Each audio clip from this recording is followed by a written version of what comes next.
जैसे ही आदमी ने चूहे को रहस्यमय जीव के ऊपर रखा, एक अजीब घटना घटित हो गई। अगले ही पल इतनी शक्तिशाली आक्रमण शक्ति ने तुरंत ही जियांग जी को तनाव में डाल दिया। उन्होंने तुरंत एक पतीले का ढक्कन उठाकर सुरक्षा के रूप में इस्तेमाल किया और सावधानी पूर्वक इस रहस्यमय प्रजाति को फ्रीजर में रख दिया। इसकी आक्रमण शक्ति कितनी बड़ी है, इसे प्रमाणित करने के लिए क्यूंग ने कुछ बड़े प्रयोगशाला पशु खरीदने का निर्णय लिया और अपने बेटे शुई से कहा कि वह बेसमेंट में न जाए। लेकिन वह दिन में घटी घटना को भूल गया।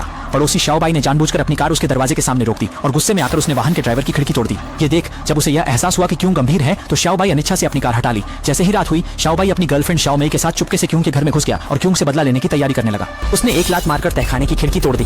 अंदर जाकर तोड़फोड़ करने की तैयारी कर ली थी, लेकिन छोटी में उससे सहमत नहीं थी और वहां से चली गई। बदला लेने के लिए उतावले छोटे बे ने खिड़की से तहखाने में प्रवेश किया और विचित्र पौधों को देखते ही तुरंत अपना बदला शुरू कर दिया। तहखाने को खराब करने के बाद छोटा भाई फोटो खींचकर अपनी जीत दर्ज करने की तैयारी कर रहा था। हालांकि इसी समय उसके सामने का फ्रीजर अपने आप खुल गया।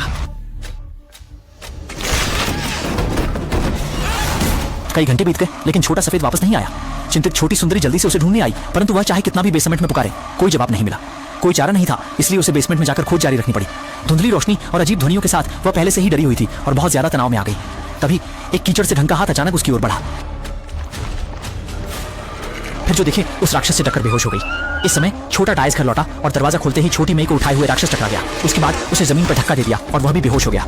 जब छोटी मेई फिर से जागी, उसने देखा कि राक्षस औजारों के बॉक्स में कुछ ढूंढ रहा था। भयभीत छोटी मेई घबराकर पीछे हटी, लेकिन तभी राक्षस ने सीधे उसकी गर्दन से उठा लिया।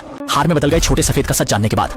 मगर इससे पहले कि वह समझ पाती कि छोटे सफेद के साथ वास्तव में क्या हुआ है, जागते ही छोटे शावक ने आकर पास में रखी स्टील की पाइप से राक्षस पर प्रहार कर दिया। लेकिन राक्षस ने उसे जमीन पर गिरा दिया और रगड़ने लगा। देखते ही देखते छोटे सफेद ने बदलकर हमला करने की कोशिश की। तब छोटे मेह ने तुरंत लिफ्ट खींची और राक्षस को तुरंत नीचे पिस दिया।